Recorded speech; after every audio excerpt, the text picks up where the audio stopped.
세 구절의 말씀입니다. 이 말씀 웬만한 크리스찬들은 다 암송하고 있는 말씀입니다. 우리 한번 암송해 볼까요? 한번 해보겠습니다. 항상 기뻐하라, 쉬지 말고 기도하라, 범사에 감사하라. 이는 그리스도 예수 안에서 너희를 향하신 하나님의 뜻이니라. 아멘. 데살로니가전서 말씀을 보면서 우리가 주목해야 될 것은 무엇이냐면은 기쁨, 기도, 감사, 이 세 가지 명령에 모두 비슷해 보이는 그런 adverb, 부사가 붙어 있다는 것입니다. 항상, 쉬지 말고, 범사에, 이 말이 붙어 있다는 사실입니다. 즉 사도 바울이 이 말씀을 통해서 하고자 하는 이야기는 이런 것입니다.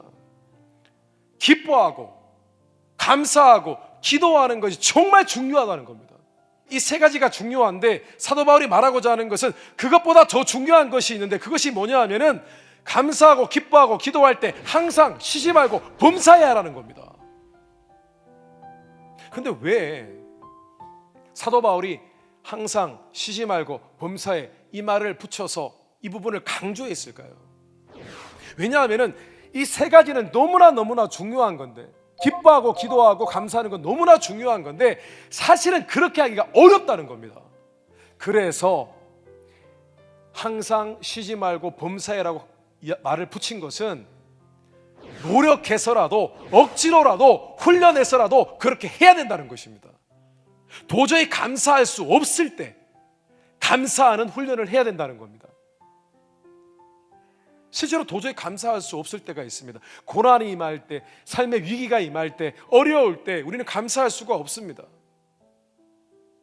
상식적으로 감사하는 것은 원래 감사할 거리가 있을 때 감사하는 것이 자연스럽습니다. 그런데 우리가 범사에 감사하기 위해서는 감사할 수 없는 상황에서 감사하는 법을 우리가 배워야 합니다. 그리고 그것을 훈련해야만 합니다. 성도 여러분, 오늘 도저히 감사할 수 없는 그런 상황 가운데 있으십니까? 그러실 수 있습니다. 그런데 그럼에도 불구하고 그리 아니하실지라도 하나님께 감사하는 마음 붙잡으십시오. 그 훈련을 하십시오. 그럴 때마다 도리어 하나님을 기억하고 하나님의 은혜에 감사하십시오. 그렇게 사실 때에 우리의 감사를 받으시고 기뻐하시고 그 감사의 예배에 화답하시는 하나님의 은혜를 경험하게 되시기를 주님의 이름으로 축원합니다. 우리의 인생이 바뀔 겁니다. 우리의 마음이 바뀔 것입니다. 우리의 믿음이 더욱 견고하게 세워지실 것입니다.